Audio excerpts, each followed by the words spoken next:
Good morning guys, and welcome back to the channel once again. Right, little update on the workshop and the work we've got on the go at the moment. We've got this beautiful looking 1275 mini engine all complete now. So you can see at the back here we've got the new style clutch, uprated kit, all balanced to the crank assembly. We've got the gearbox has all been done.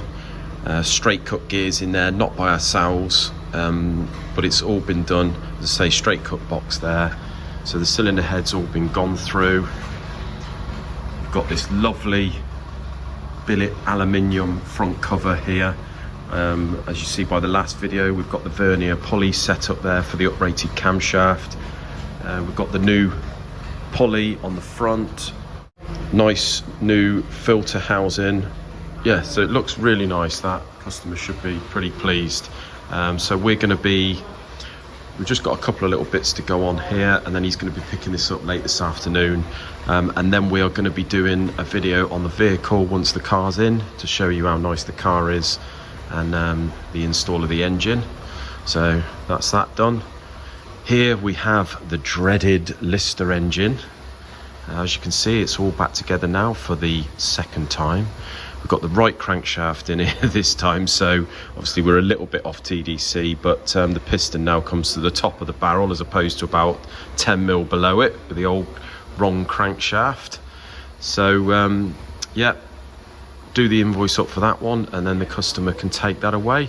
So that's two we got done this week. What else have we got down here?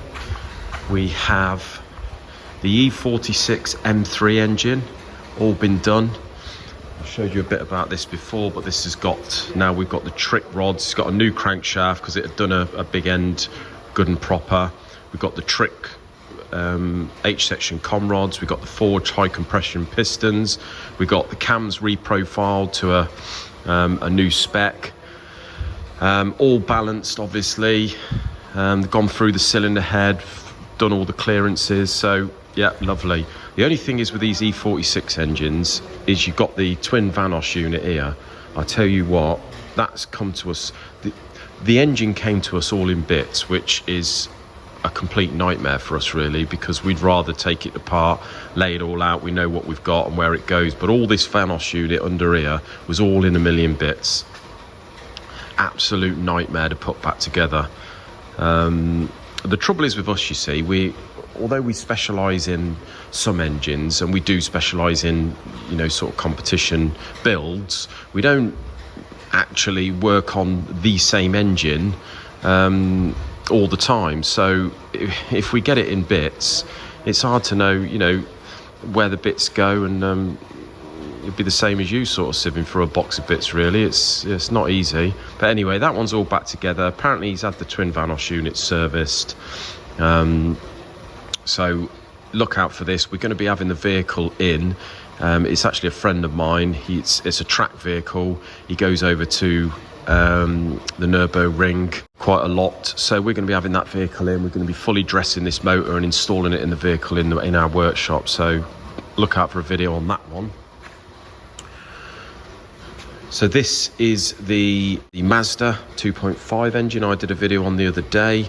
I've tried getting hold of the customer, can't get hold of him, left him a message, but we've had a measure of all the bits, as I say, and the conclusion, not really sure. It's obviously whether it's contamination in the oil or it's just starved of oil. I'm not really sure at this stage why it could have done that, but obviously the grinding off of these nuts and bolts are not going to help things. It's going to contaminate the oil. So obviously the oil pump's trash, but whether that was from the big end bearing that's mudded itself and gone through the oil, or whether it's to do with sort of contamination from grinding, or, you know, it's one of them.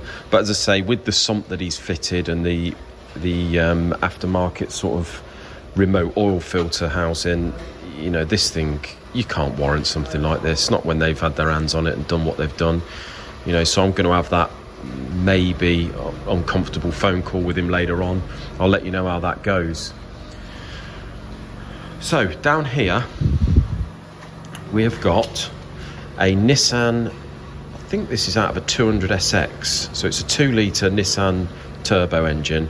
Now the story behind this is the customer came to us about a month ago, and it's actually the customer of this engine. He's not the original customer when we did the engine, and we actually did this engine about 3 years ago, and it was I think it was a short engine, and we did the cylinder head, so he's put the head on, but we've done everything in the bottom end, and it's all, you know, had the trick bits and what have you.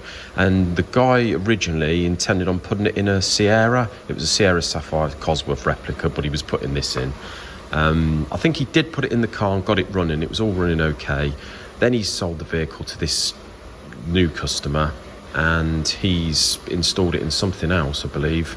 It was running, but when we sort of got to the tail end of the story, it turns out that he's sent it to a mapper, the usual story at the moment with these 2-litre turbo things, and it's persisted in sort of using oil now and losing compression. So he's brought it in, wants us to check it out.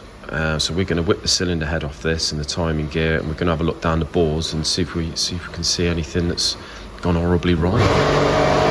So first thing I've done is took the rocker cover off, and as you can see underneath the cams there, I thought there's no way we're going to have built an engine without cleaning the head and getting rid of some of this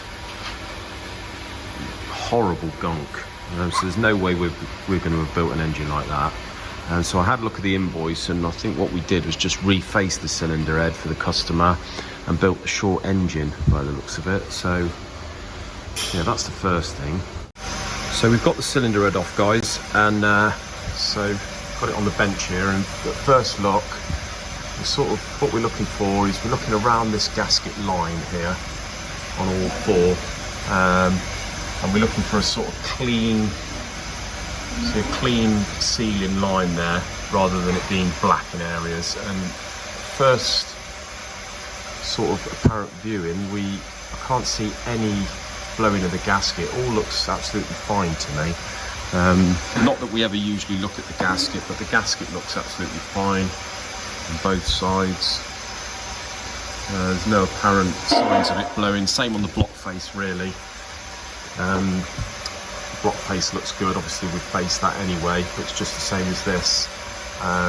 The bores do look particularly glazy, and obviously considering this engine's supposed to have done about 40 miles, it does look, and usually you'd expect to see the sort of some browning on top of the exhaust valves there, but this does look like it's been running fairly rich. And on number 2, and the same on top of number 2 piston, it does look a little bit wet. So I suspect this has been over fueling good and proper, but we shall turn the block over and get the seal and see what we can find. So we've pulled the sump pan off the bottom, and two things we first notice is in the bottom of the oil pickup, you see there's a load of metal in there. There's sort of bits of swarf. It's hard to tell what it is at this point, but certainly don't look great. And in the oil, you see the oil is dribbling out there, and also in the sump pan, see it's very glittery. It looks to me like there could be a failed crank bearing. So we're going to take this carrier off the bottom here and see what we've got inside. Right guys, so the Nissan, we've got the sump off it, and we've got the mains caps, and well, not the big end caps yet, but the stage we're at the moment, I've spoke to the customer and I've sort of got his side of the story on this. Now, as I said, we did the machining, we ground the crankshaft. This was 3 years ago, mind. Ground the crankshaft, 0.25 on the mains and the big ends. Balanced the crank assembly, faced the block, honed, I think at the time we deglazed the bores and put a set of rings in it. We put the crank, the rods and the pistons in the block, but that was it, because we only charged 2 hours on that. and as I say, the rest was just the machining. Oh, we skimmed the cylinder head. Customer took it away, built it himself. So spoke to the new owner. This owner bought it off the previous owner. Apparently the engine hadn't been run, so he's installed it in his car, whatever that is. He's put his running in oil in it, run it in, he said, for 40 miles, and dumped the oil, put a normal, you know, running oil in it, and sent it to the tuner. And then the tuner did the test, said the engine sounds horrible, take it away.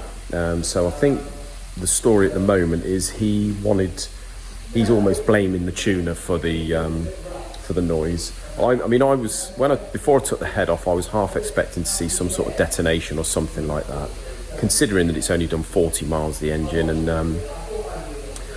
I'm not sure whether I think they were supposed to be doing the rest of the running in, but, you know, whatever. So we've took the mains caps off and the sump, and I'm going to show you what we found, and you make your own mind up as to whether you would expect to see this on an engine that had only done 40 miles with fresh oil in it. So first of all, here's the mains. I know some of you will comment that it's on the floor, but bear in mind there's nothing going to be done with this engine now. So we've got the mains bearings, which look absolutely horrible, and they are flapping about in the caps. They're not even tight in there, so they're on the verge of spinning. So far this is looking like an oil starvation issue. I'll show you the mains bearings, also the mains housings on the crank there. If you look at the state of the inside of the engine, I mean, bear in mind this is meant to be all clean and fresh and only done 40 miles. This is the number 1 big end. That is well and truly knackered. And then we have the inside of the sump. And you make your own mind up, guys, feel free to comment, but this is what's inside. Now my feeling is, and I might be wrong, and as I say, feel free to comment. Say we've got the inside of the pickup there, but this is a perfect example of why you should thoroughly clean everything before you reassemble it.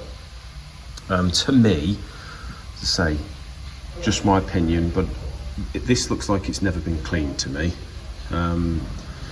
It looks like there's been that much gloop in the bottom of the sump that it's just clogged the pickup up and starved it of oil. At this stage, that's the only thing the only conclusion I can come up with. When I spoke to the customer on the phone, he did, when I said, you know, it looks to me like it hasn't been cleaned thoroughly, he did say, well, you know, you guys put the bottom end together, and I sort of had to nip that in the bud and say, no, we didn't build the short engine, we put the crank and rods and the pistons in. Whoever has put the sump and the oil pump on and all that is, you know, that wasn't us. So I did have to nip that in the bud. Although this isn't a warranty job from our point of view, it's because it was such a long time ago, but I think that customers just sort of looking for someone to blame, mainly being the tuner. But on this occasion, I really don't think it's anything to do with the tuner. I think he was quite right in stopping and informing the customer that it was making horrible noise and take it away. But yeah, very important, guys, to make sure everything's thoroughly cleaned before you reassemble. As I say, at this stage, got the customer coming in to have a look at it with his own eyes. He's adamant that it would have been cleaned thoroughly, but the evidence is there to me. So yeah, let me know what you think on this one, guys. Feel free to comment underneath, and like, subscribe, and I'll see you in another video. Cheers, guys.